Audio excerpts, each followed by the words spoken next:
La verdad es que es un poquito difícil poder hablar de todas las lesiones deportivas que existen en un periodo pequeño de tiempo. ¿Okay? Vamos a hacer entonces un resumen para que ustedes tengan ahorita, vamos a mencionar las más frecuentes. Aquí tenemos la columna, a su vez también está formada, estas vértebras se acomodan de acuerdo a la zona y esto va a formar 4 curvaturas, que son lo que se llaman las curvaturas fisiológicas de la columna. Tenemos 4, son 2 que son de tipo lordosis y 2 que son de tipo cifosis. La lordosis se encuentra a nivel cervical, es una proyección anterior, es una curva anterior, y estas curvitas pues son las que van a hacer que la columna se pueda mover de manera normal. Por eso es importante que tengamos estas curvas.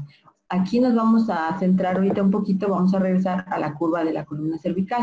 A nivel dorsal tenemos otra curva que es una cifosis, que es hacia afuera, es cóncava. Luego regresamos a la parte lumbar, que es una proyección lordótica, otra vez vuelve a proyectarse hacia el frente, es convexa, la curva de la región lumbar, y otra vez hacia afuera en la región del sacro y del coxis. Entonces, es una curva lordótica, una curva cifótica, luego otra vez lordótica y luego otra vez cifótica. Y nos da como si fuera una S alargada. Hablando específicamente de la columna cervical, esta curvatura hacia el frente o convexa de la región cervical es la que permite que podamos mover la cabeza en diferentes direcciones y que no estemos así rígidos como robots y que no nos movamos así en bloque. Cuando hay una lesión cervical, como es en el caso del esguince, esta curva se pierde y entonces la columna se hace recta, que es lo que nosotros vemos en la radiografía, y es ahí donde decimos, es que está rectificada. Y bueno, pues eso es precisamente la rectificación, que se pierde esta curva lordótica. La columna está llena de ligamentos. Recordemos que la columna es una estructura de huesos unidos entre sí. En este caso, esos huesos son las vértebras. Las vértebras se clasifican como huesos cortos. Nosotros tenemos 207 huesos. Esos 207 huesos se clasifican en huesos cortos, huesos largos y huesos anchos. Las vértebras entran en la clasificación de huesos cortos y para mantenerse unidos están sostenidos por una serie de ligamentos que son muy gruesos, muy anchos. Estos ligamentos son complejos, son de los más gruesos y de los más fuertes que tenemos en el organismo. Están hechos de fibras de colágeno, de elastina, fibras que son bastante resistentes, muy elásticas, pero a la vez muy fuertes y no se deforman. Tienen la capacidad de estirarse, pero de no deformarse. Entonces, bueno, aquí tenemos algunos. Miren, está el ligamento atlo-occipital, y aquí lo vemos, que va precisamente del occipital al atlas, que es la primera vértebra cervical. Aquí se me olvidó decirles, y que bueno que lo estamos viendo. Miren, a nivel de la columna, todas las vértebras tienen la misma estructura semejante, un cuerpo y apófisis. Las únicas 2 vértebras que son totalmente diferentes a todas las demás son el atlas y el axis. El atlas y el axis son vértebras totalmente distintas porque son las que se articulan con el cráneo, con el occipital específicamente, y eso las hace ser totalmente diferentes, tienen forma como de un pivotito. Y entonces, por ser totalmente diferentes, se les dio un nombre a cada una. La primera es el atlas y la segunda es el axis. Son las únicas que tienen nombre y que son distintas a las demás. Eso es importante. Entonces, miren, aquí en los ligamentos, por eso estos ligamentos se llaman atlanto-occipital, porque va del occipital al atlas, ¿sí? Aquí está el atlas, aquí está el axis. Y vean cómo los ligamentos pues van uniéndose entre sí. También tenemos ligamentos occipito-axiales, o sea que van hacia el axis, o atlanto-axiales. Aquí están los ligamentos. Todos estos ligamentos son los que se elongan, los que se estiran cuando hay un esguince cervical, y que a su vez, como aquí en esta imagen no se ve, pero todo esto está cubierto de una membrana de una membrana articular, pues esto cuando hay un esguince se inflama, ¿sí? Y bueno, pues eso causa daño. Aquí vamos a ver otra vez cómo los ligamentos mantienen unidos al occipital, en la parte posterior, que es el occipucio, a la primera y a la segunda vértebra cervical. Estos son los ligamentos que más se dañan cuando hay un esguince cervical. Por eso es que toda la parte de la nuca, la zona de la nuca es la que duele muchísimo cuando hay un esguince cervical. El típico que van en el coche y les pegan por atrás y bueno, pues se hace un mecanismo de latigazo por la fuerza, en el cual, bueno, al haber el golpe, el impacto genera primero una hiperflexión y luego una hiperextensión, y esto hace que estos ligamentos se elonguen, tanto en el sentido anterior como posterior, y al elongarse hay una gran inflamación. Por eso es que toda esta zona duele muchísimo, y el paciente les va a decir que toda la parte de la nuca le duele mucho, incluso provoca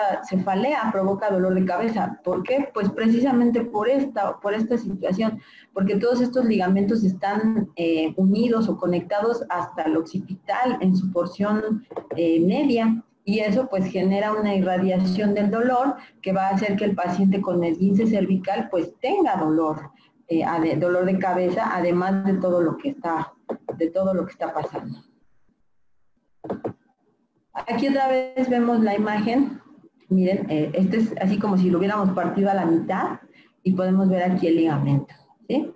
Los ligamentos intercuerpos, el ligamento longitudinal anterior y el ligamento longitudinal posterior. Estos dos ligamentos longitudinales son como una banda gruesa que va a unir las vértebras desde la región occipital hasta el sacro. Y imaginen como si fuera, yo siempre les digo a mis alumnos que es como si fuera una cajita de regalo en la que, de esas cuadraditas en la que le ponen un listón por acá y otro listón por acá y arriba hacen al moñito. Y exactamente igual. Estos ligamentos va uno por dentro, uno por fuera y mantiene unidas a las vértebras. Todo esto sufre una elongación cuando hay lesiones de columna. Ahorita solamente me estoy enfocando en el esguince cervical, pero habrá que hablar más adelante en otra plática que a mí me gustaría que fuera una plática única y exclusivamente de lumbalgia, en la que, bueno, para que podamos explicar de manera amplia todo lo que es el mecanismo de la lumbalgia, porque hay muchos, bueno, no hay muchos, hay varios mecanismos para la lumbalgia, para la génesis de la lumbalgia. Uno de ellos es el mecano postural, que todos conocemos, pero también existen otros mecanismos generadores de lumbalgia. De ahí vienen las clasificaciones diferentes que existen de la lumbalgia. Y bueno, es todo un tema. La verdad es que hablar de lumbalgia uno se puede llevar hasta 3 horas. Por eso es que me gustaría, y no la mencioné aquí, a mí me gustaría proponerles, y ojalá que el profesor Juan Manuel nos dé luz verde, en que podamos hablar exclusivamente en una sola sesión de lumbalgia. Porque además el tratamiento también es muy distinto cuando es una lumbalgia de tipo mecano postural a cuando es una lumbalgia que tiene componente sistémico, es decir, componente neurológico. Ahora, regresando al tema de esguince cervical, pues bueno, ya que pasó este mecanismo de lesión, ya ocurrió el accidente, le pegaron por atrás en el coche a nuestro paciente, tuvo un mecanismo de latigazo, que es primero una hiperflexión y luego una hiperextensión, y esto generó toda una inflamación en los ligamentos de la zona y en la cápsula articular. Y bueno, ¿qué síntomas va a tener? Por supuesto el dolor. El dolor es la primera condición del esguince cervical. Y este dolor pues lo podemos empezar a notar pues desde la primera vez que empezamos a revisar al paciente. Es un dolor intenso, es un dolor que tiene grandes connotaciones porque llega a ser incapacitante, llega el paciente a tener pues una limitación importante, no solo de la movilidad, sino también a nivel cervical, sino en toda la columna. Hay veces que el dolor es tan intenso que se llega a irradiar hasta la zona dorsal baja. Y si de por sí el paciente a lo mejor ya tenía alteraciones lumbares, pues todavía más, ¿no? En ese momento tiene todavía mayor dolor. Aquí tenemos también que vamos a tener, bueno, que este es un dolor que se irradia.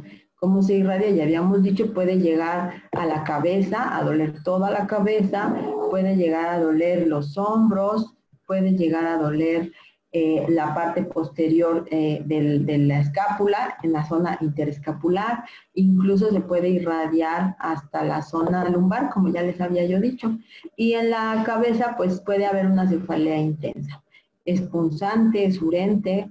¿Qué datos lo pueden acompañar? Puede estar mareado el paciente, puede llegar a tener vómito, náusea, puede escuchar ruiditos, un ruidito de oídos, obviamente estar mareado y tener alteraciones motrices, a lo mejor se siente como que no puede coordinar bien, como que no puede caminar bien. Eso es normal, sobre todo en las primeras horas. Como les decía, va a depender muchísimo de el grado o la severidad del esguince, ¿sí? Hay una clasificación que se llama clasificación de Quebec, aquí la tenemos, y bueno, esta clasificación pues nos habla un poquito de la gravedad del esguince cervical. En el grado 0 pues está asintomático, obviamente es una persona que no tiene ninguna lesión.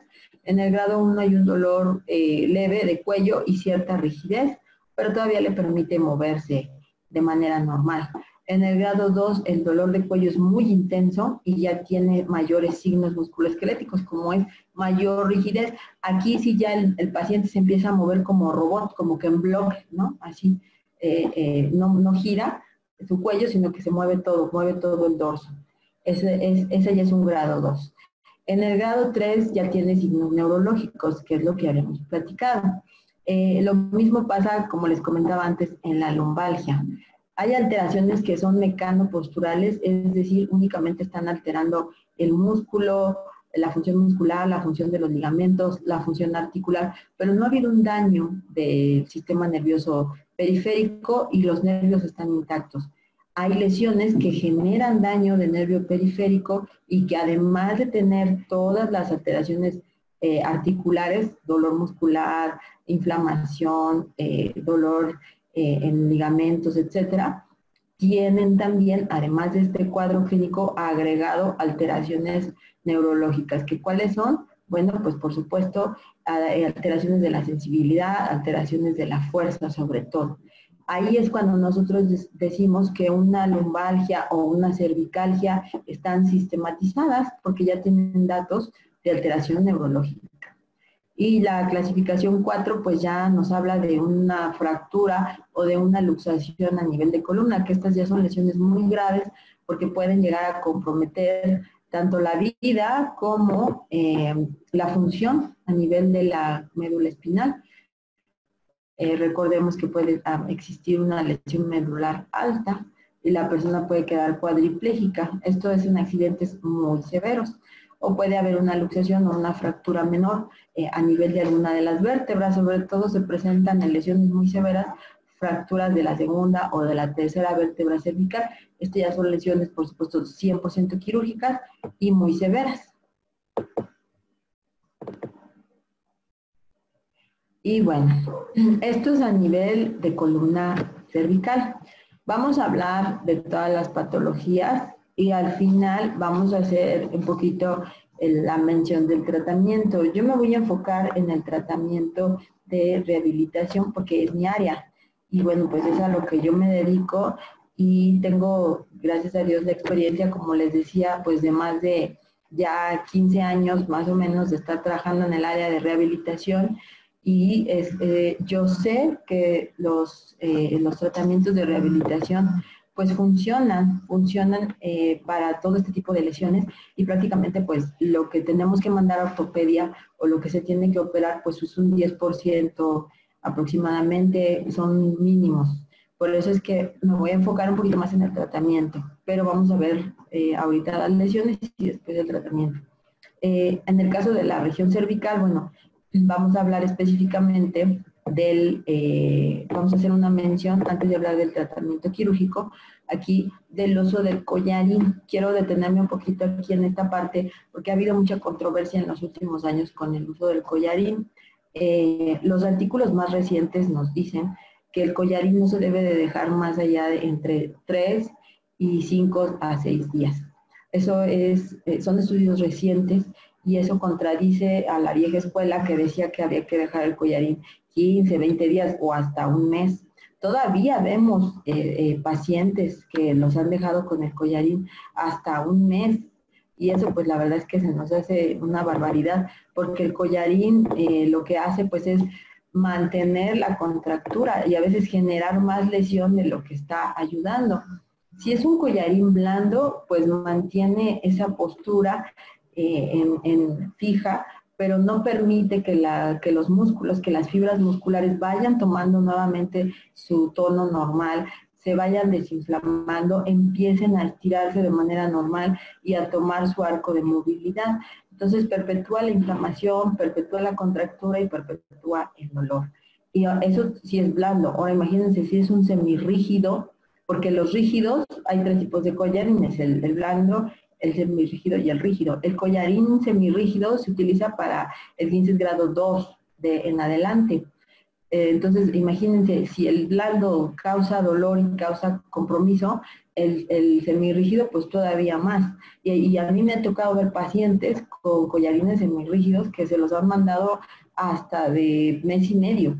Y eso, bueno, después para quitar las contracturas que produce un collarín semirrígido es complicado, es muy pesado, porque ahí es una estructura más rígida, más pesada, hay metal, está hecha de metal, y eso pues a nivel de hombros y de cintura escapular y de columna dorsal causa mucha contractura y mucho dolor.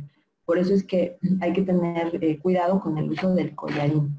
Por supuesto, hay collarines que ya son para lesiones mucho más severas, como ya habíamos dicho, fracturas y luxaciones. Ahí sí está indicado un uso pues hasta a veces de 8 semanas, pero depende del diagnóstico. En general, a nosotros, o de manera común, el 90% de los esguinces que vamos a ver, pues son esguinces grado 1 o grado 2, sin alteraciones neurológicas. Por lo tanto, no está justificado que se deje un collarín más allá de 3 o 5 días. En mi experiencia, yo se los dejo 3 o 4 días y empezamos a hacer rehabilitación, empezamos con el tratamiento, empezamos a movilizar y el paciente tiene tiempos de recuperación mucho más cortos y baja muchísimo también la escala de dolor. Por lo tanto, la recomendación es que se valore, por supuesto, cada caso, pero si es un esguince grado 1 o grado 2 sin compromiso neurológico, pues retirar lo más pronto que se pueda el collarín y, por supuesto, iniciar un programa de terapia.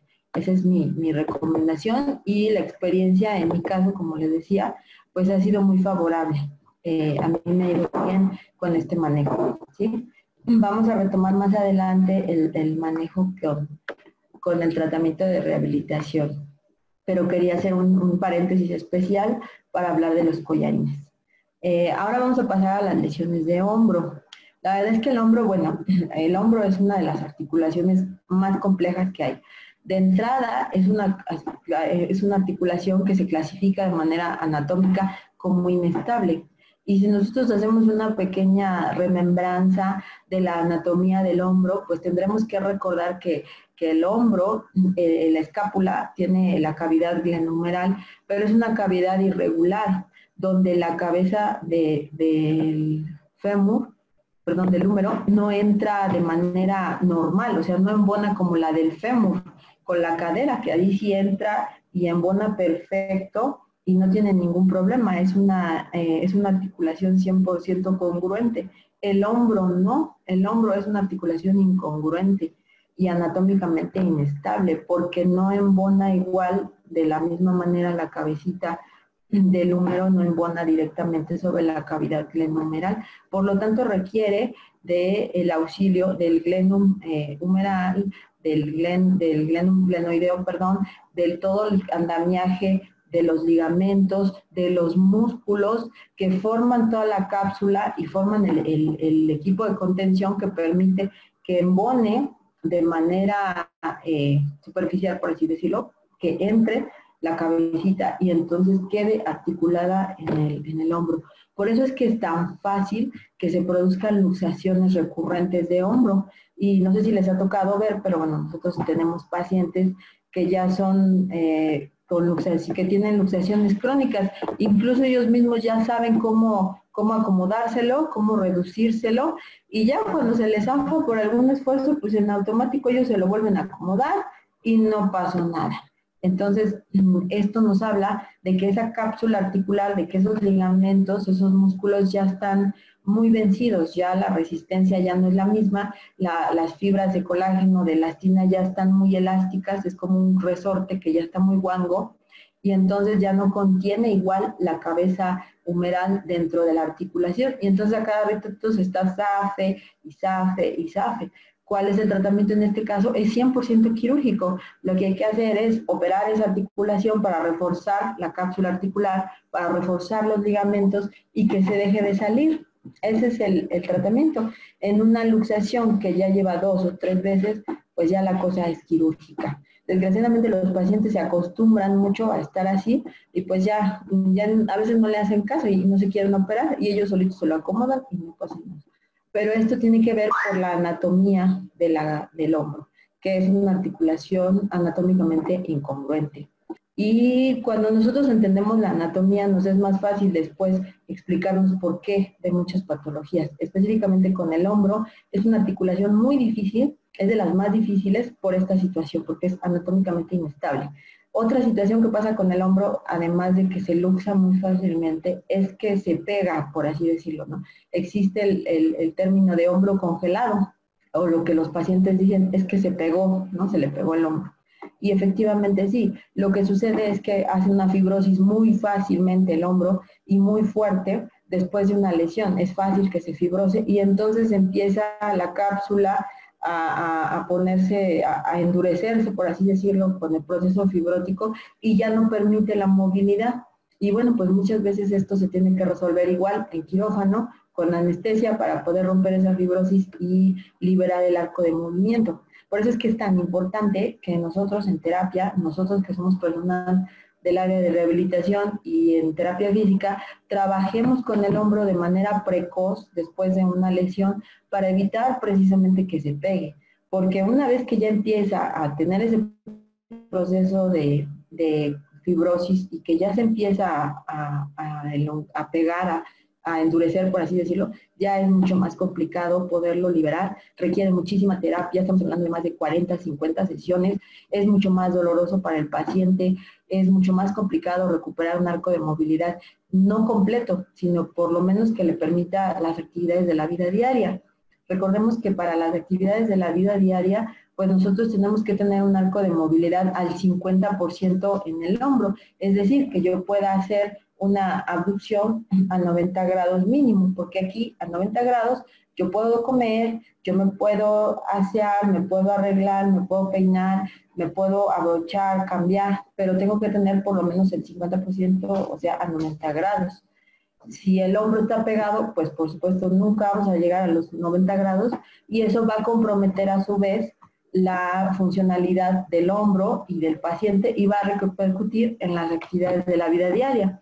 Y recordemos que, bueno, pues las actividades de la vida diaria se clasifican en básicas e instrumentadas. Y si hablamos de instrumentadas, como es utilizar un celular, pagar, hacer una llamada, etcétera, utilizar las llaves, pues si yo no puedo separar el hombro, por supuesto que no voy a poder hacer ni las básicas ni las instrumentales.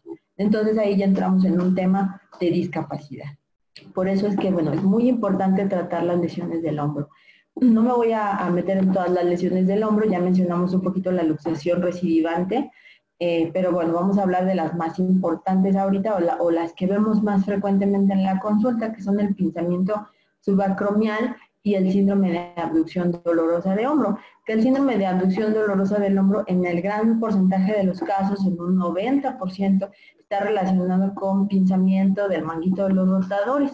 Recordemos que el manguito de los rotadores es una de las patologías más comunes que tiene el hombro. Es una patología que se debe principalmente al pinzamiento, como su nombre, bueno, como lo mencionábamos anteriormente, de los tendones o de la fascia muscular de alguno de los 4 que forman el manguito de los rotadores. Recordemos que el manguito de los rotadores son 4 músculos que son la principal fuerza del hombro, son los que más trabajan para hacer la función del arco de movimiento del hombro, ¿no? El redondo menor, el subescapular, el supraespinoso y el infraespinoso son los que forman el manguito de los rotadores, los 4 músculos que forman el manguito. De estos, el supraespinoso es el que más se va a dañar, es el que más frecuentemente se altera. ¿Qué es lo que le pasa al supraespinoso? Pues que se pellizca. Si nosotros recordamos un poquito de dónde a dónde corre el supraespinoso, pues vamos a ver que precisamente pasa por arriba de la espina de la escápula, a nivel de la parte superior del hombro, y llega y se inserta aquí en la apófisis coracoides, en el hombro. Entonces, bueno, muchas veces se pellizca en la articulación, aquí como lo vemos, en la articulación acromioclavicular, aquí está, si ustedes la perciben. Y bueno, pues esto que va a generar que a este nivel, que es donde llega a insertarse el supraespinoso, pues es ahí donde se va a pellizcar, se va a atorar y bueno, va a causar, por supuesto, mucho dolor. Es el que más se daña de los 4 del manguito del rotador. Claro, también nos toca ver muy frecuentemente que los 4 pueden estar dañados, pero eso es muy raro. Generalmente el que está principalmente alterado es el supraespinoso. Ahora, ¿por qué se da? Vamos a hablar específicamente en deporte, no nos vamos a meter en otras áreas, pero es muy común el manguito de los rotadores. ¿Por qué? Porque es un mecanismo repetitivo, lo que se conoce como microtrauma. Constantemente estamos ocupando la articulación, constantemente la estamos moviendo, y ese mecanismo repetitivo es el que hace que se inflame esta zona y que se pellizque. En el caso de los nadadores, por eso es que lo llamamos hombro del nadador, pues al estar haciendo el braceo para nadar, es un movimiento repetitivo que implica mucha fuerza y que finalmente termina provocando un pellizcamiento en esta zona.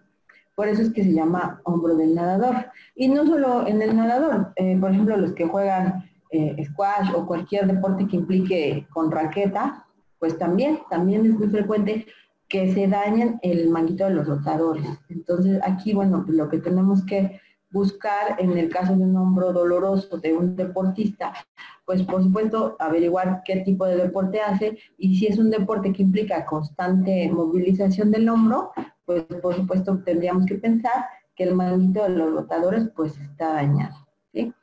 Aquí vemos la imagen, este es aquí donde en esta parte donde se lleva a cabo la lesión, ¿sí? ¿Y qué tendríamos que hacer? Pues, como ya nos dice aquí en la imagen, es el estímulo repetitivo. Este estímulo repetitivo se provoca o se presenta, mejor dicho, en muchas patologías. Recordemos también la tendinitis de Kervine o el síndrome de túnel del carpo, que ahí entran estas 2 patologías en la clasificación de alteraciones ocupacionales, porque la vemos más en personas que utilizan mucho sus manos, que son sobre todo personas pues, que trabajan en oficinas o que realizan trabajos administrativos, a diferencia de este tipo de lesiones que son deportivas. Pero el mecanismo es el mismo, es un mecanismo de lesión por microtrauma, por movimientos repetitivos. En el caso del hombro del nadador, pues por supuesto son la gran mayoría hombres, entre 25 y 40 años, que juegan béisbol, natación, como les decía, deportes de raqueta, los de pesas, también con las pesas se ve bastante. A mí en el personal me gustan mucho las pesas y estoy ahí en el gym, pues ahorita no se puede, pero cuando podemos ahí estamos. Y también lo veo muy frecuentemente con los amigos del gimnasio, tienen el síndrome del nadador por lesión de manguito del rotador, pero en este caso es por cargar. Aquí, bueno, pues también influye muchísimo, como ustedes lo saben mucho mejor que yo, la técnica, el tipo de carga, etcétera, pero también lo vemos mucho en ellos. Y por supuesto, en deportistas como de alto contacto, como es el fútbol americano. Y lo que les comentaba aquí, bueno, pues hay una compresión del tendinosa, sobre todo del supraespinoso, que empieza a causar una degeneración del tendón, en este caso del tendón de inserción del supraespinoso, ¿sí? Que puede ser también de otro músculo, no nada más del supraespinoso. Esto va a producir un desgaste progresivo o una ruptura. De hecho, sí es frecuente que nosotros veamos lesiones de ruptura parcial o a veces La verdad es que por deporte no me ha tocado ver una lesión total, una ruptura total, pero sí hemos visto rupturas hasta de un 50-60% del supraespinoso, del tendón, de su inserción tendinosa o de la fascia muscular en lesiones de manguito de los rotadores a nivel de supraespinoso, ¿sí? También se pueden haber depósitos de hidroxiapatita y bueno, pues lo que habíamos dicho, el dolor es predominantemente al hacer la abducción, porque el supraespinoso es uno de los principales abductores del hombro. Aquí lo que nosotros recomendamos es que si ustedes tienen duda con respecto del diagnóstico, pues siempre hagan un ultrasonido. De entrada siempre se pide un ultrasonido. A veces estamos muy acostumbrados a pedirle placas a todo, ¿no? A todo le pedimos radiografías, pero realmente si nos detenemos como que a pensar si realmente la radiografía me va a servir para algo, porque una radiografía solamente ve los huesos, las estructuras óseas, las estructuras que son radioopacas y que van a poderse apreciar en una placa. Pero los tendones, los músculos, los ligamentos, la cápsula articular, el líquido sinovial, no son estructuras radioopacas, son radiolúcidas, por lo tanto no van a aparecer en una radiografía. Y si yo estoy pensando que mi paciente tiene una lesión del manguito de los rotadores, es decir, una lesión muscular o tendinosa o de la cápsula articular, pues en una radiografía jamás lo voy a poder ver. Entonces no tiene caso que yo haga gastar a mi paciente en que se tome una radiografía cuando estoy pensando que la lesión no es de hueso. Nosotros tendríamos que solicitar una radiografía si estamos pensando pues en una fractura, en una luxación o en algún tipo de lesión en el hueso. Pero si estamos creyendo que es el manguito de los rotadores, la cápsula, las bursas o cualquier otra alteración de la estructura articular, pues lo ideal no es pedir placas, es pedir un ultrasonido. Y yo siempre les recomiendo tanto a los alumnos como a los demás compañeros, pidan siempre un ultrasonido de rastreo. Un ultrasonido de rastreo al hombro que ustedes están atendiendo y sobre todo en este caso que podamos solicitar que hagan un enfoque sobre el manguito de los rotadores y específicamente sobre el supraespinoso o el infraespinoso o el redondo menor o no sé, el que ustedes piensen que es el que está dañado, así lo pueden solicitar. Favor de realizar ultrasonido de rastreo a hombro derecho, por ejemplo, probable lesión de tendón del supraespinoso o lesión de manguito de los rotadores, probable, ¿no?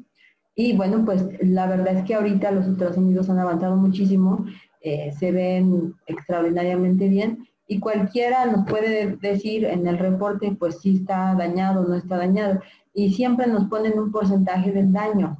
Siempre nos dicen que hay una ruptura al 20%, al 30%, al 40% de las fibras del tendón o del músculo. Eso nos va a ayudar mucho, porque no es lo mismo tratar una lesión que tiene un porcentaje de daño del 20 o del 30% a que tenga el 50 o el 60. El pronóstico cambia muchísimo. Nosotros en rehabilitación sabemos que si estamos tratando una lesión con un daño del 20 al 30%, pues por supuesto que la podemos recuperar mucho más rápido, mucho más fácil, sin tantas sesiones, que el dolor del paciente va a ser mucho más controlable, etc. Pero si nos hablan de una lesión por arriba del 40, del 50%, ya hay mucho más compromiso y quizás tendríamos que valorar algún tratamiento quirúrgico. Siempre les recomiendo que ustedes chequen si la lesión es por arriba del 50%, valdría la pena que ortopedia revisara al paciente y valorara si no llega a ser quirúrgico, que también hemos recuperado lesiones de 50%, hasta del 60% de daño por ultrasonido en las fibras, pero son procesos de rehabilitación muy largos, son procesos de más de 50, 60 sesiones, en los cuales pues hay que explicarle muy bien al paciente. Y lo que yo siempre les digo es, bueno, mire, vamos a intentar recuperarlo haciendo todo lo que tenemos en terapia y volvemos a tomar ultrasonido. Si vemos que hay un proceso de recuperación, de reparación, pues seguimos adelante. Si no, entonces pues sí tendría que pasar a ortopedia para que valoraran ya un tratamiento quirúrgico. Pero por eso es muy importante que hagamos un ultrasonido que va a ser la guía para que nos diga si estamos bien, si estamos consolidando, si se está reparando, si la lesión es muy severa y que también nuestro paciente tenga la verdad de su situación, porque si no nada más estamos así como que pues pensando que quién sabe qué tendrá, pero pues sí, algo tiene, ¿no? Entonces siempre mi recomendación es hagan un ultrasonido, cuantifiquen el daño, establezcan un programa de rehabilitación y un pronóstico y empiecen. Después hay que volver a tomar otro, ver cómo va avanzando y si todo va bien, pues seguimos el mismo programa de rehabilitación hasta llegar a feliz término. Si nosotros empezamos el programa de rehabilitación y vemos que no hay mejoría, después de tomar otro ultrasonido, a lo mejor damos unas 10, 15 sesiones, vemos que no mejora, el dolor sigue siendo importante, la limitación funcional sigue siendo también importante, pues entonces está indicado volver a tomar un ultrasonido, ver cuánto daño nos reporta el ultrasonido y entonces, bueno, replantear que probablemente tengamos que canalizar ese paciente a ortopedia para cirugía. Si llevamos 10, 15 sesiones, el paciente ya se ve mucho mejor, ya no tiene tanto dolor, puede mover más el hombro, tiene más fuerza, etcétera, pues continuamos. Y la verdad es que les soy muy sincera, la terapia es muy noble y es una maravilla, no porque yo me dediqué a esto, pero la verdad es que la terapia es una maravilla. Y nosotros podemos ver que los pacientes pues a la cuarta sesión, tercera, cuarta, ya van con mucho menos dolor, menos inflamación, se sienten mejor, empiezan a mover un poquito más el hombro y sabemos que vamos en buen camino. En general, cuando un paciente no va a responder, desde las primeras sesiones nos damos cuenta. Vamos a pasar ahora al tobillo, porque de hecho estoy viendo aquí el reloj y voy como que bastante atrasada, pero queremos que esta sesión sea muy rica para todos. Vamos a pasar ahora al tobillo. Y bueno, me voy a saltar del hombro al tobillo, por supuesto faltaría hablar un poquito de codo y de mano, pero no son como que las lesiones más representativas. Las lesiones de codo son más de niños, son más pediátricas o traumáticas por accidentes, sobre todo por choques, y las lesiones de la mano igual son un poco más lesiones de tipo laboral por maquinaria, por manejo de maquinaria. Entonces, bueno, nos vamos a ir al tobillo. La rodilla también es un tema especial, la rodilla. Sobre todo porque, por ejemplo, en mi consulta, acá en el ISSSTE, en rehabilitación, pues fácil la mitad de mi consulta es de rodilla. Pero en este caso, pues vemos sobre todo pacientes posoperados por prótesis, colocación de prótesis. Es muy triste que cada día vemos gente más joven operada de prótesis de rodilla. Y esto sobre todo por procesos de desgaste articular muy precoz, muy temprano. Esto sobre todo por sobrecargas relacionadas con el sobrepeso y la obesidad. Y esto es preocupante porque si recordamos un poquito que la vida media de una prótesis es entre 10 a máximo 15 años y a una persona vamos a suponer que le ponen una prótesis a los 50 de rodilla, pues a los 60, 60 y tantos se la vamos a tener que cambiar. Y si su expectativa de vida es por arriba de los 70 y tantos años, pues por lo menos va a necesitar 2 recambios de prótesis en su vida. Y eso pues es complicado. Por eso es que los ortopedistas hoy día pues no aceptan pacientes para prótesis de rodilla que no tengan mínimo 60 años. Pero mientras hay un periodo de dolor del paciente porque pues ya desgraciadamente se han acabado, se han desgastado ese cartílago de manera importante que pues no les aguanta hasta los 60. Y por eso es que se han desarrollado técnicas, bueno, se han tenido más auge en técnicas como la infiltración articular, que también es todo un tema hablar de infiltración. Nosotros tenemos un taller de infiltración articular que esperamos pronto poder volver a hacer, porque ese sí tiene que ser 100% presencial y bueno, están todos cordialmente invitados. Y en este taller nosotros enseñamos a infiltrar. Lo que más nosotros tratamos o lo que más utilizamos para la infiltración articular es el ácido hialurónico y el plasma rico en plaquetas y medicamento como puede ser esteroides o antiinflamatorios. Son los 3 principales tipos de sustancias que se infiltran en la rodilla. Y la verdad es que los resultados son muy buenos, son óptimos y nos permiten, nos dan un poquito de tiempo para que, bueno, el paciente esté bien o permita tenerle una calidad de vida adecuada y que no le tengan que operar o poner una prótesis tan temprano, aunque ya tenga desgaste. Por supuesto, bajar de peso, pues es básico, ¿sí? Y por eso les digo que la rodilla es todo un tema, porque también, hablando de lesiones deportivas de la rodilla, también es todo un tema, porque ahí en las lesiones deportivas de la rodilla, pues lo primero que se dañan, ustedes lo saben, son los meniscos y los ligamentos, ¿sí? De los ligamentos, pues los cuadrados, los cruzados, perdón, son los que más se dañan. Pero también hemos visto que la terapia en la experiencia nos va bien con la terapia y si esto lo combinamos con infiltración articular, pues el paciente se recupera mucho mejor, mucho más rápido y puede volver a jugar o hacer su deporte de manera más temprana posterior a la lesión. Entonces, pues para nosotros es importante combinar estos tratamientos de manera que el paciente, sobre todo el paciente deportista que tiene que regresar a realizar una actividad, pues sea a la brevedad. Por eso es que es todo un tema también rodilla, porque nosotros tenemos que tratar al paciente de lesión de rodilla, si es quirúrgico, pues con un protocolo, y si no es quirúrgico, pues también tenemos otro protocolo. Y en ambos incluimos la infiltración articular, que de verdad es una herramienta excelente. Ojalá podamos platicar en otra ocasión de este tema de la infiltración articular. Por eso es que, bueno, como son temas muy amplios, los decidí dejar para sesiones posteriores y ahorita vamos a ver las lesiones de tobillo, ¿sí? Y bueno, la lesión de tobillo pues también es de las más frecuentes que existe. La articulación del tobillo es una articulación compleja porque es como una bisagra. Aquí estamos viendo un poquito la anatomía de manera muy sencilla, pero vamos a igual a recordar un poquito cómo está conformada la articulación del tobillo.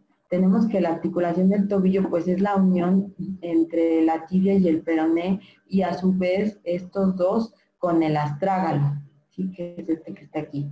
Entonces es una articulación como triple, ¿sí? Porque tiene esta unión entre tibia y peroné y a su vez la unión entre tibia y astrágalo y entre tibia y astrágalo y entre peroné y astrágalo. Entonces, es una articulación compleja. Tiene todos estos ligamentos, el ligamento peroneo astragalino, el anterior, el posterior, el peroneo calcáneo. El ligamento deltoideo es el que más comúnmente se daña y es el que más comúnmente nosotros vemos lesionado tanto en esguinces como en fracturas o luxaciones.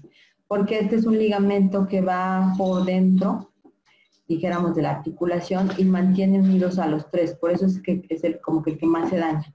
Tenemos el tibio peroneo anterior, tibio peroneo posterior y la membrana interósea. Es una articulación también muy compleja, el tobillo.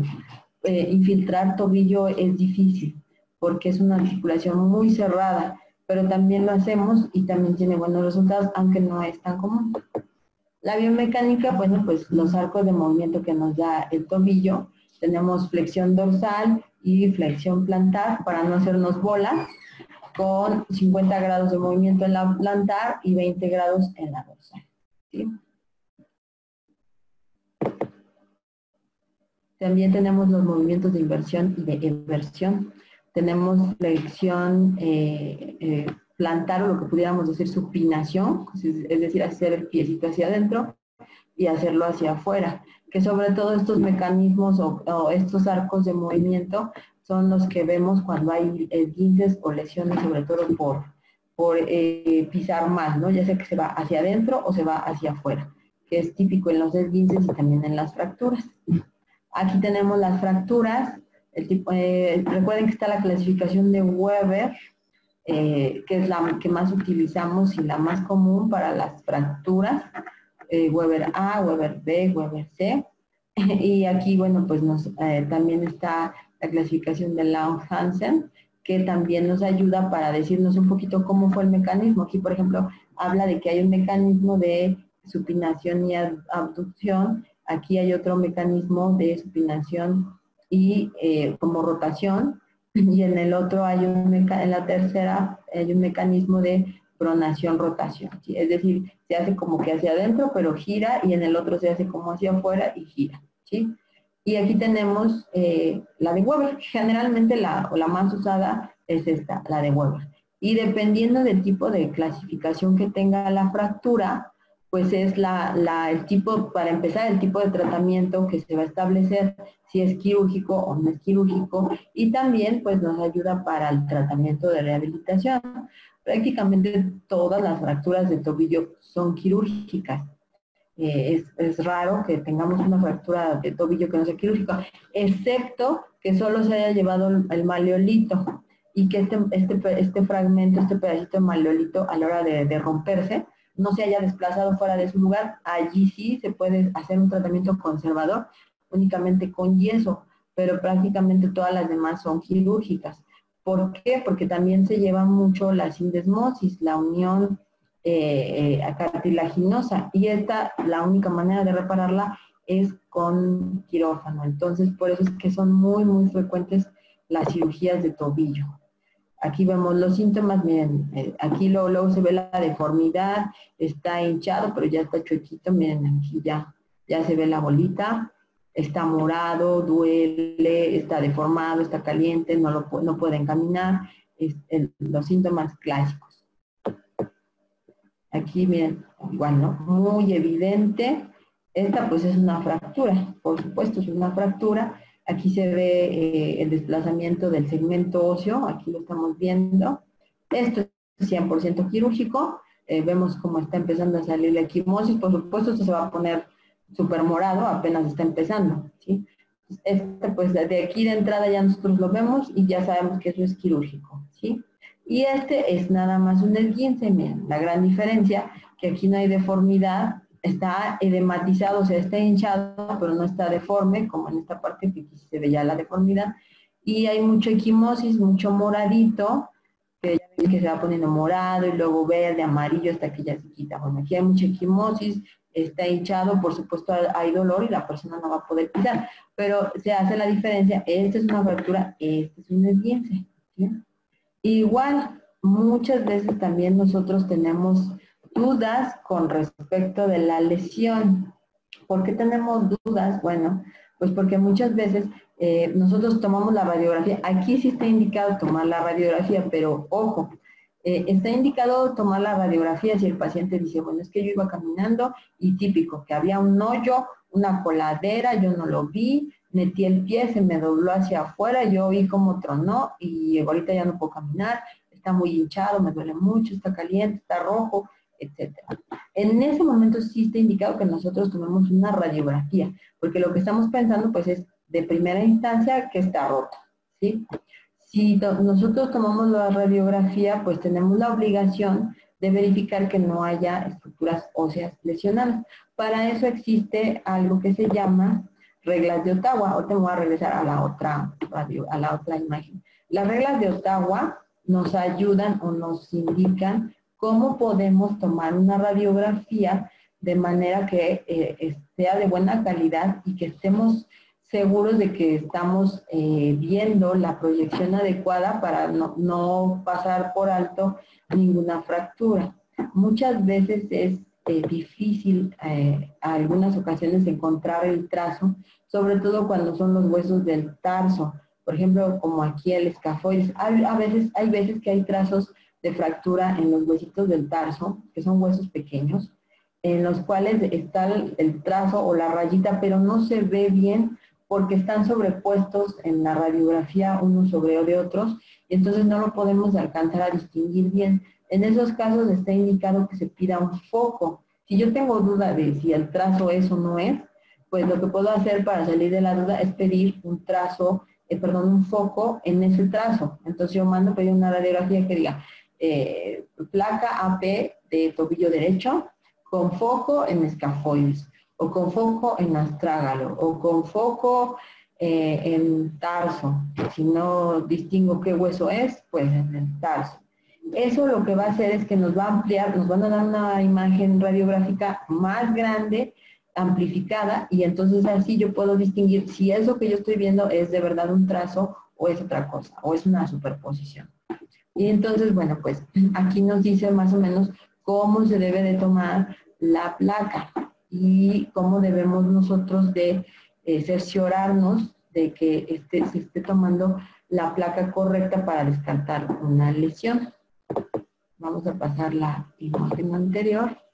Y aquí otra vez la tenemos. Si es una proyección lateral, o sea, lateral externa, ¿sí? Que vamos a ver el malleolo lateral, vamos a ver la base del quinto metatarsiano, perdón, vamos a ver la zona media del pie. Esto es lo que vamos a ver en una proyección lateral externa, o sea, el malleolito de afuera. Y si vemos la placa hacia adentro, o sea, si pedimos una lateral de cara medial, pues lo que vamos a ver igual pues es el malleolito medial. Aquí vamos a ver al escafoides o al navicular, que es este de aquí. Aquí nos lo están marcando en color oscuro. Entonces, bueno, si yo identifico estas estructuras, me voy guiando. Vamos a suponer que a lo mejor yo veo aquí un trazo, aquí una rayita, o lo veo separado. Entonces digo, bueno, pues tiene una fractura o en el escafoides o en el navicular. Y si tengo duda, pues entonces ya pido un foco en esta parte y digo, bueno, solicito una placa con foco en el escafoides. Solicito una placa lateral medial, porque acuérdense que esto es la proyección medial, o sea, se lo están tomando hacia adentro. Y veo un trazo de fractura en el escafoides, por lo tanto solicito un foco en esta zona. Y yo puedo descartar que haya una fractura. Pero vamos a suponer que también yo tengo, en otro ejemplo, vamos a suponer que la base del quinto, que también es muy común en las fracturas de tobillo, que el quinto metatarsiano se fracture. Entonces aquí, bueno, yo voy a pedir una placa lateral con foco, a lo mejor en la base del quinto metatarsiano, para descartar si es que yo veo a lo mejor aquí un trazo o una rayita, ¿sí? Y entonces, bueno, pues esto nos va a servir, nos va a dar una guía de cómo debemos nosotros de analizar nuestra radiografía. Incluso aquí nos dicen, miren, que son 6 centímetros, igual de este lado. Y las imágenes que van a servirnos como que de guía. ¿Sí? Aquí está el calcáneo, ¿no? Ay, perdón. Y aquí nos va diciendo también dónde vamos a encontrar los puntos de dolor. Y lo que podemos solicitarle al paciente, dar 4 pasos y verificar si tiene dolor. Esta guía pues es muy buena porque nos permite evitar errores. También existe para la rodilla, así como existe para el tobillo las reglas de Ottawa, también existe para la rodilla, ¿sí? Y nos habla de que, bueno, pues si es un paciente mayor de 55 años, si tiene la tibia dolorosa, la rótula, si tiene una incapacidad para flexionar a 90 grados, etc. Como les decía, en una plática de rodilla exclusivamente mucho más extensa, pues ya la podremos retomar. Ahorita se las pongo para que ustedes la puedan checar. Y en una radiografía normal, pues esto es lo que pudiéramos ver. Miren, nos vamos a ver aquí la tibia, vamos a ver el peroné, ambos maleolitos, vamos a ver aquí el astrágalo. Estos son los huesitos del tarso, ¿sí?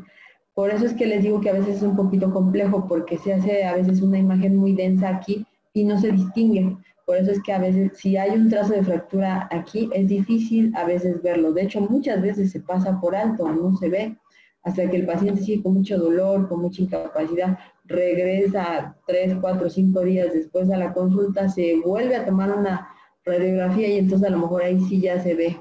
Pero a veces es muy difícil identificar esto de aquí. Por eso es que es recomendable solicitar un foco. Y aquí pues ya están los metatarsianos. Si lo vemos en la parte lateral, pues aquí tenemos el calcáneo. Aquí también pudiéramos ver un espolón, si es que hubiera. El espolón pues se manifiesta aquí en esta parte. Recuerden que el espolón pues es una espícula ósea que se forma por desgaste, por el uso. Igual aquí, miren, si hubiera un tránsito de fractura, pues a lo mejor si no lo pudimos distinguir bien en la AP, por eso siempre se pide la lateral. Siempre se tienen que pedir las dos. No se vale o no es correcto que yo solo pida una, porque no tengo la imagen completa. Siempre se deben de pedir las dos, la lateral y la AP, porque así tengo una visión completa. Y bueno, pues entonces aquí ya tengo la imagen y digo, no, pues no está roto, ¿no? No está roto, todo perfecto, es nada más un esguince y se trata como un esguince. Ojo, aquí hay una consideración importante. Aquí, entre la unión de la tibia con el peroné, es una unión cartilaginosa, es una unión de ligamentos y de cartílago. Muchas veces, aunque no se rompe el hueso, esta unión sí se rompe. Esto se llama sindesmosis. Y esta sindesmosis tibio-peronea se rompe en los esguinces sobre todo. No llega a ser fractura, pero esto sí se rompe. Y entonces se ve un espacio aquí mayor. Si esto llega a ser, si este espacio entre tibia y peroné es mayor de 6 milímetros, pues se considera que probablemente esté comprometida la sindesmosis tibio-peronea. Y eso es quirúrgico 100%. Entonces aquí, bueno, pues si yo estoy tomando una radiografía, le mido aquí y veo que está por arriba o de entrada, hay veces que ni siquiera se necesita medirlo, se ve muy separado esto, pues sabemos que hay una lesión en la sindesmosis y eso sí es quirúrgico. Hay que inmovilizar inmediatamente al paciente, darle tratamiento para el dolor y mandarlo a ortopedia para que lo operen. Muchas veces nos causa duda, porque a veces tiene 7 milímetros, no se distingue bien en la imagen y nos queda la duda. Ante la duda, pues lo más recomendable es tomar un ultrasonido. El ultrasonido de rastreo a la articulación tibio-peronea nos va a decir si está roto o no está roto la sindesmosis y si va a ser o no quirúrgico el tratamiento. Si nosotros tomamos el ultrasonido y vemos, nos dice que no está roto, pues no hay ningún problema, se trata como un esguince. Pero si esto está roto, pues definitivamente sí hay que mandarlo a ortopedia. Por eso es importante que complementemos nuestras valoraciones, ¿sí? Que solicitemos correctamente las radiografías y si es necesario, pues además de las radiografías, que solicitemos el ultrasonido para que podamos establecer un diagnóstico adecuado y el tratamiento también sea adecuado, porque si no, pues lo que va a pasar es que vamos a dar un tratamiento que no es el correcto. Vamos a decirle al paciente que esto no está roto, le vamos a dejar la férula 7 o 15 días y cuando trate de pisar, pues esto le va a doler muchísimo, se va a complicar y de todas maneras va a terminar siendo quirúrgico. Por eso es importante hacer un diagnóstico adecuado. Aquí en las fracturas, pues las más comunes también, como ya les había dicho, son las de los maleolos, ¿sí? Que puede ser solamente el piquito, por decirlo así, del maleolo, o la parte media, o una fractura multifragmentaria. Este tipo de fracturas son más comunes en accidentes automovilísticos. Estas son las que más vemos en el deporte, ¿sí? Y lo que ya habíamos dicho, de acuerdo a la sindesmosis, la clasificación de Weber. La clasificación de Weber nos dice que puede ser por arriba de la sindesmosis, en la sindesmosis, o sea, a la mitad de la sindesmosis, o por abajo de la sindesmosis. Recuerden que el sindesmosis, pues, es la unión entre la tibia y el peroné.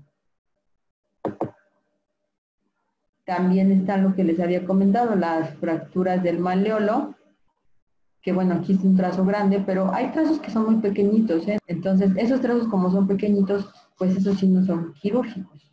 Hay trazos que sí se llevan hay trazos que son fracturas, pero a la vez también es una abulsión, es decir, se movió toda la articulación. Entonces, ahí se lleva a la articulación y pues eso también es quirúrgico. Y bueno, pues aquí vemos un poquito la parte de la cirugía. Hay que colocar material de osteosíntesis, hay que colocar placas, tornillos, ¿sí? A veces, pues como aquí, miren, son 6 tornillos. En general, el miembro pélvico, pues sí se coloca un número importante de tornillos para poder sujetar este tipo de lesiones. Nos ha tocado ver fracturas multifragmentarias donde todo esto está así hecho pedacitos, 8 o 10 fragmentos, igual acá, y entonces eso es muy complicado para un cirujano. Igual aquí, vean la placa y aquí están los tornillos. Aquí se fracturó también este maleolo, entonces aquí le pusieron otro tornillito. Aquí está el trazo, miren. Esta fue una fractura expuesta. ¿Se fijan? El pedazo de hueso salió y rompió la piel, por eso fue expuesta. Y entonces, bueno, pues hay que colocar aquí material, hay que reducirla, o sea, acomodarla, ponerla en su lugar, alinearla y luego colocar el material de osteosíntesis. El tratamiento desde el punto de vista de rehabilitación, que pues bueno, es lo que yo les puedo platicar porque es mi especialidad. La rehabilitación pues es muy grande, es amplia y además es muy bonita y como les decía, es muy noble.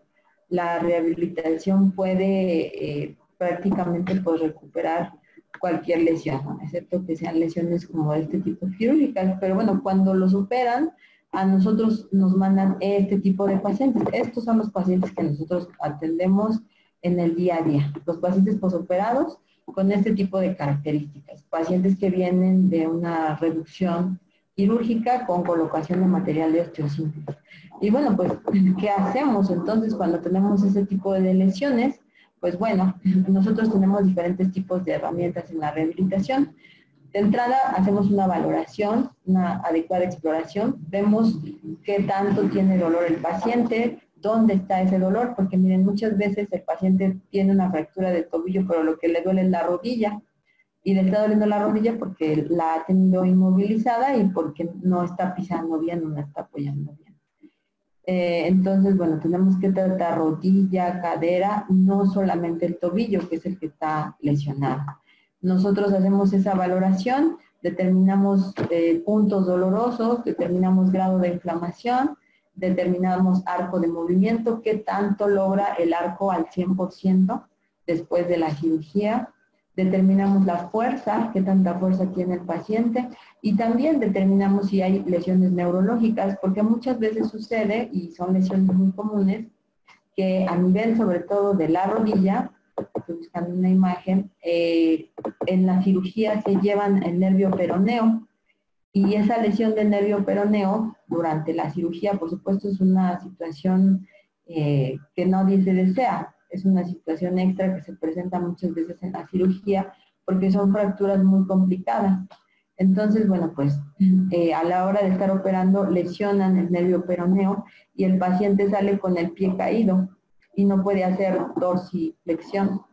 Entonces, en ese momento, pues nosotros vemos que además de tener el problema de la cirugía, pues también hay una lesión del nervio periférico, en este caso del peroneo, y tenemos que dar un tratamiento doble, porque es muy distinto tratar o dar terapia o rehabilitación a una lesión meramente quirúrgica que una lesión que está complicada, además de ser quirúrgica, que tiene una lesión de nervio periférico. Es mucho más complejo y es un tratamiento doble, por así decirlo. ¿Y qué tenemos de herramientas para dar este tipo de tratamientos? Pues bueno, tenemos muchísimas herramientas en rehabilitación, gracias a Dios. Tenemos las corrientes analgésicas, corrientes de electroestimuloterapia, es una maravilla, de verdad que las recupera excelentemente. Tenemos ultrasonido, aunque el ultrasonido no se puede ocupar directamente en lesiones que tienen material de osteosíntesis, es decir, yo no puedo colocar ultrasonido si tiene una placa o tornillos, pero lo puedo colocar en una articulación adyacente. Vamos a suponer que la cirugía es de tobillo, pues puedo colocar el ultrasonido en la rodilla o en la masa muscular, pero no directamente donde es la cirugía, porque se calienta el material de osteosíntesis. Recuerden que el ultrasonido es una forma de calor profundo, por lo tanto no se puede aplicar por esta situación en donde tenemos placas o tornillos.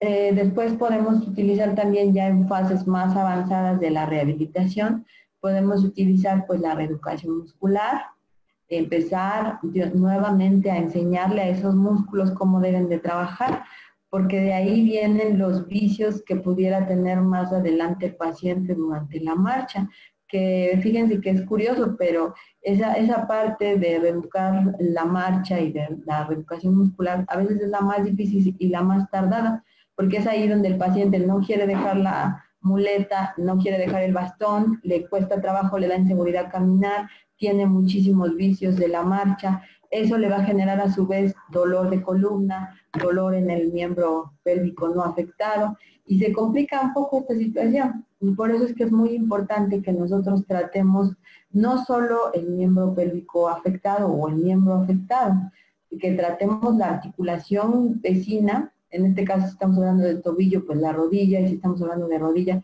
la cadera, y el tobillo también hay que darles tratamiento, que fortalezcamos el miembro pélvico contrario, aunque no esté lesionado, porque es el que está llevando la mayor carga. Tenemos que darle también apoyo y tratamiento, y si tiene dolor, pues más, también tenemos que atenderlo. Y reeducar la función muscular para que el paciente pueda empezar a hacer ejercicios adecuados, a fortalecer y que no tenga vicios más adelante en la marcha, que es la parte final, pero es la parte más importante, es como que la cerecita del pastel, porque si nosotros le enseñamos a nuestro paciente a tener un adecuado patrón de marcha, pues vamos a evitar cualquier vicio y cualquier dolor posterior. La terapia y la rehabilitación es todo un proceso y tiene sus fases y tiene sus etapas y tiene sus periodos. Y bueno, pues obviamente estas lesiones no son rápidas, estamos hablando a lo mejor de 2 o 3 meses en terapia, en rehabilitación, para poder recuperarse al 100% y que no queden secuelas. Obviamente, dependiendo del tipo de la lesión, porque hay lesiones que desgraciadamente siempre dejan secuelas, pero nuestro trabajo y nuestra labor es que sean lo menos relevantes esas secuelas. Y bueno, creo que con esto terminamos.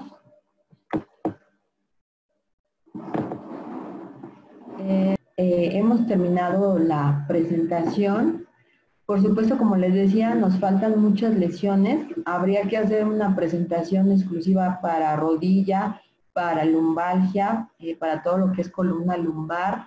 También habría que hacer una presentación exclusiva para hablar únicamente de los medios que tenemos en rehabilitación y en terapia física para tratar a los pacientes, para hablar de ultrasonido, de corrientes analgésicas, de hidroterapia, etcétera, porque son de verdad temas amplios y muy vastos, y además pues que tienen mucha relevancia para todo lo que es el área de padecimientos osteomusculares. Yo les pediría, si ustedes tienen la disposición, pues que hagamos otras sesiones con estos temas y que los podamos ampliar para que sea pues verdaderamente más profundo y más específico el conocimiento. Ahorita estas lesiones que yo les platiqué pues son de las más comunes y también como que de las más relativamente más fáciles de tratar o de recuperar con el proceso de rehabilitación. Me preguntan por acá que cuando después de una lesión en el hombro, si tiene una lesión traumática del hombro y truena mucho pero no existe dolor, ¿qué es lo que procede? Bueno, el tronido o crepitación, el término médico correcto es crepitación. La crepitación no solo del hombro, sino de cualquier otra articulación, lo que nos está hablando es que hay un desgaste articular, que el cartílago de esta zona pues ya está desgastado o se está empezando a desgastar y hay un choque o un roce entre una articulación y entre una superficie articular y la otra. Por lo tanto, eso genera ese crack, crack, ese sonido que se escucha. Esto es mucho más evidente en la rodilla, pero también se escucha en el hombro. Entonces, aquí lo que nos está diciendo pues es que ya hay un poquito de desgaste articular. ¿Qué se sugiere hacer?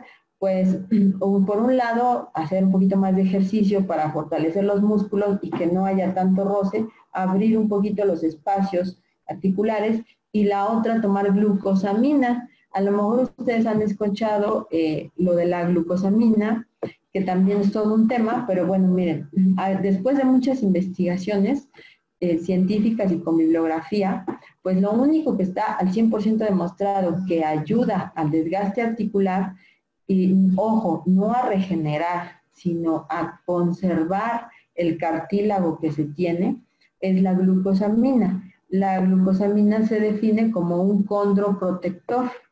Entonces, este condroprotector, pues lo que hace es que conserva ese cartílago que todavía queda. Y la única que está demostrada que hace eso, pues es la glucosamina. ¿Cómo se debe de tomar la glucosamina? La dosis es de 1500 miligramos por día. Se toma 3 meses y un mes descansa. Ahora, si se lo toman toda la vida, pues la verdad es que no pasa nada, ¿sí? Al contrario, les va a ayudar. Yo, en lo personal, yo tengo años tomándomela y bien.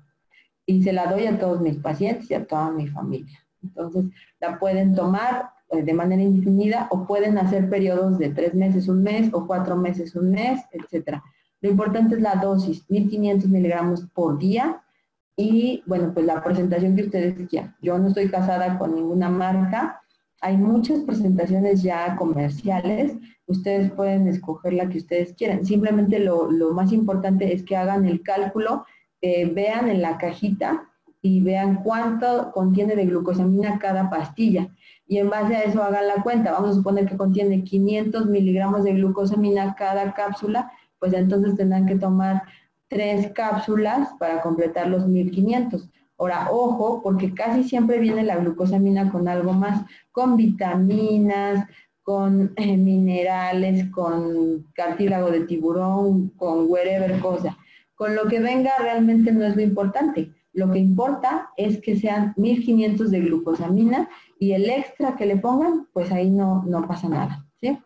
Entonces, bueno, espero que con eso quede contestada la pregunta. Y de todas maneras, si tienen dudas de la glucosamina, igual les podemos compartir los artículos para que ustedes lean un poquito más de cómo la glucosamina actúa, ¿sí? Aquí hay otra pregunta. ¿Qué tipo de tratamiento se requiere para corrección postural? Hablando de problemas de lumbalgia, cifosis, etcétera. Bueno, exactamente, estas alteraciones se denominan alteraciones posturales, ¿sí? O defectos de postura, se llama también en rehabilitación. Y bueno, los defectos de postura se corrigen básicamente con estiramientos, con ejercicio y con fortalecimiento muscular. Algo que es muy importante para la columna, por eso es que les decía que me gustaría hacer una sesión solo de columna, es trabajar el abdomen. Si yo no tengo un abdomen fuerte, mi columna va a sufrir, porque somos un eje. El eje posterior es la columna, pero el eje anterior es el abdomen. Y si yo no tengo equilibrio entre mis dos ejes, va a empezar a ganar uno sobre el otro. Entonces, si yo no tengo un abdomen fuerte, no hay nada que le apoye a nuestra columna en la parte anterior. Y entonces empieza la columna a sobrecargarse. Por eso es que tenemos que tener abdomen fuerte y músculos paravertebrales fuertes. Van en conjunto. Si yo no trabajo, si yo empiezo a fortalecer los músculos de la columna, hago estiramientos, pero no trabajo el abdomen, no le estoy dando un respaldo al frente. Por lo tanto, cuando se trabajan los defectos de postura, obvio sí, hay que hacer estiramientos y fortalecimiento de columna, paravertebrales, todo lo que es la parte posterior. Pero también tengo que trabajar abdomen. Entonces, esta es la manera de corregirlo. Si ya son alteraciones muy severas, pues entonces ya está indicado el uso de órtesis. ¿Qué es una órtesis? Pues una faja, un corset, etcétera. Pero tendremos que valorarlo primero con la terapia y si no, pues entonces ya colocamos una órtesis. Por aquí tenemos un correo, muchas gracias. Otra pregunta es, en el caso del hombro del nadador, ¿qué propone para evitar el problema? Bueno, por supuesto, no es difícil que le digamos a un deportista, pues ya no vas a nadar, ¿verdad? Por supuesto, no es la solución dejar de hacer deporte. Lo que se sugiere es que todos los deportistas, no solo los nadadores, sino todos los deportistas, pues tengan sesiones periódicas de rehabilitación como parte de un programa de mantenimiento para que podamos quitar la inflamación, quitar el dolor, quitar la contractura y que no siga avanzando hasta que pues ya nos dé un cuadro muy severo. Cada deportista en su área tendrá que tener mantenimiento, a lo mejor una vez a la semana, 2 veces a la semana, dependiendo qué tantos eventos deportivos tenga o qué tan intenso sea su entrenamiento. Pero sí es muy importante que el deportista esté consciente que tiene que invertir en su mantenimiento. Por supuesto, será 1 o 2 veces a la semana, pero si nosotros, o ustedes en este caso, como su entrenador, como su coordinador de área deportiva, no le hacen entender o no le queda claro a nuestro deportista que tiene que invertir en un programa de mantenimiento, en terapia física y rehabilitación de manera preventiva y constante, pues va a tener lesiones y esas lesiones se van a hacer grandes. Entonces, y si ya tiene el problema, si ya está el paciente afectado, pues lo que sugerimos es que se cure esa lesión al 100%, no realice deporte hasta que no esté totalmente reparada esa lesión y entonces ya regrese con un programa paulatino, porque los deportistas son a veces muy atrabancados, ¿no? Quieren regresar al otro día de que terminaron su programa de terapias, o que ya dimos de alta, quieren regresar a nadar 3 horas seguidas, ¿no? Eso no se puede hacer. Tiene que ser un regreso paulatino con un control por parte de ustedes como sus entrenadores para que esto sea progresivo y el paciente no vuelva a tener una lesión por sobreesfuerzo, por regresar de manera muy brusca a una actividad intensa. Eso es lo que les pudiera comentar. Muchas gracias por aquí. Ay, ya me parece. Tenemos otra pregunta. ¿En cuánto tiempo tarda en romperse una fibrosis? Bueno, pues va a depender. Por supuesto, depende de cuánto tiempo tiene la lesión. Si es una lesión muy crónica, pues la fibrosis también es crónica y va a tardar, pues a lo mejor 2, 3 meses.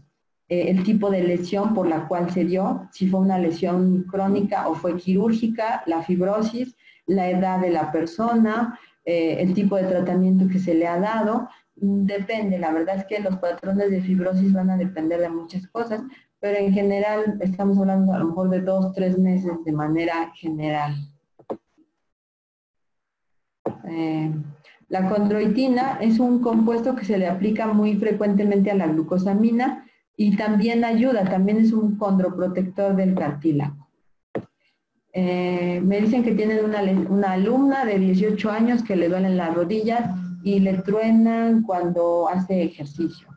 Bueno, pues en este caso, en los jovencitos, en los adolescentes, en los niños, en ellos no hablamos tanto de desgaste articular. Lo que pasa es que, bueno, estos chicos a veces tienen algo que se llama condromalacia, es decir, que su rótula está como que muy abajo con respecto del eje normal y está rozando mucho con el fémur. En este caso lo que tenemos que hacer pues es darle terapia y fortalecer específicamente un poco más el cuádriceps, sobre todo en el recto anterior, para que podamos levantar un poquito la rótula y que ya no haya ese roce. En este caso es el programa indicado para una jovencita de 18 años. Muchas veces después de esguinzarse el tobillo, de una lesión grado 2, queda una pequeña limitación en la función, ese es el comentario. ¿Cuál es la manera correcta para que no haya dolor? Esta pregunta es un clásico y se los agradezco mucho. Es lo más común que después de una lesión de tobillo, sobre todo los esguinces, cuando no fueron bien tratados, siempre van a ser dolorosos. Siempre, siempre, siempre. ¿Qué quiere decir? Que un esguince maltratado siempre va a quedar con secuelas de dolor. Por lo tanto, quiere decir que aquí hubo algo que no se hizo bien. En el caso de los esguinces, la inmovilización es durante 7 días si fue un grado 1 o 14 días si es un grado 2. Pero muchas veces eso no se lleva a cabo porque el paciente empieza a pisar y empieza a cargarle peso a la articulación. Sobre todo ahorita que tenemos las botas ortopédicas, las botas de neopreno, que todo el mundo ya las anda utilizando como que para cualquier lesión. El paciente muchas veces piensa que por ponerse esa bota ya puede andar pisando o ya puede andar caminando o haciendo su vida normal porque trae la bota. Y eso no es cierto. La bota es como si fuera un yeso, simplemente que es un poco más cómodo, es un poco más accesible. Entonces, si el paciente está pisando y cargándole peso a la articulación lesionada porque piensa que trae la bota, pues es como si no estuviera en inmovilización, es como si no se tuviera ningún cuidado, aunque traiga la bota, porque está haciendo carga de peso. Ahí es cuando el esguince no se resuelve de manera adecuada y la persona pasa con dolor pues ya toda su vida. ¿En qué momento le duele? Pues le duele cuando hace frío, cuando hace humedad, le duele cuando camina mucho, le duele cuando está mucho tiempo parado, le duele cuando va a hacer frío, etcétera. Entonces, bueno, es una secuela. Eso que se considera como una secuela, como algo que no fue bien tratado o que no tuvo un periodo de inmovilización adecuado. ¿Qué se tiene que hacer?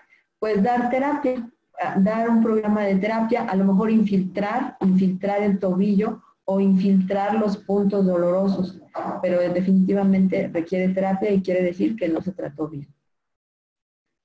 Muchas gracias aquí por los comentarios. Se habla de que algunos ejercicios de abdomen ejercen mucha presión en algunas partes de la columna. Si es necesario trabajar el tronco abdominal, ¿qué tipos de ejercicios se recomienda? Efectivamente, hay algunos ejercicios de abdomen que para algunas personas, o sobre todo cuando están posoperados de columna o tienen alguna lesión en la columna, no son los más recomendables. ¿Qué se sugiere? Bueno, hay una gran diversidad de ejercicios para abdomen. Incluso hay ejercicios de abdomen que se pueden hacer parados y sentados. Se puede hacer, por ejemplo, abdomen sentado, subiendo las piernas, manteniéndolas estiradas y apretando el abdomen, contando hasta 10. Se puede hacer también ejercicios abdominales de pie, doblando el tronco y apretando el abdomen. Hay ejercicios también de abdomen que se pueden hacer acostados. Entonces, no necesariamente tenemos que hacer los tradicionales abdominales para fortalecer el abdomen. Hay muchos tipos de abdominales que se pueden hacer. Entonces, sería cosa de darnos a la tarea, dependiendo a la necesidad de nuestro deportista o de nuestro paciente, pues de buscar el tipo de abdominales que le pueden ser útiles a esa persona y no ponerle los tradicionales. Con mucho gusto tenemos ahí un archivo de ejercicios que también les podemos mandar con mucho gusto para que ustedes los tengan y los puedan ocupar con sus deportistas, su familia, sus pacientes. Otra pregunta por acá. ¿Es posible programar la actividad muscular en personas adultas para evitar los calambres musculares que vienen por agotamiento por más de 15 a 20 repeticiones? Bueno, si una persona tiene calambres, pueden ser por varias causas. Una puede ser porque le falte potasio, la otra puede ser porque no está calentando adecuadamente antes de hacer la actividad física, porque no está estirando adecuadamente, o porque igual está sobrecargando la actividad. ¿Cuál sería la sugerencia? Bueno, hacer un adecuado estiramiento antes de empezar la sesión de ejercicio, hacer un adecuado calentamiento, recuerden mínimo 15, 20 minutos, y dar un poquito de potasio en jitomate o en platanito. Si a pesar de esto sigue teniendo calambres, pues entonces tendríamos que replantear la rutina de ejercicio. Pero en general haciendo esto, pues mejoran bien.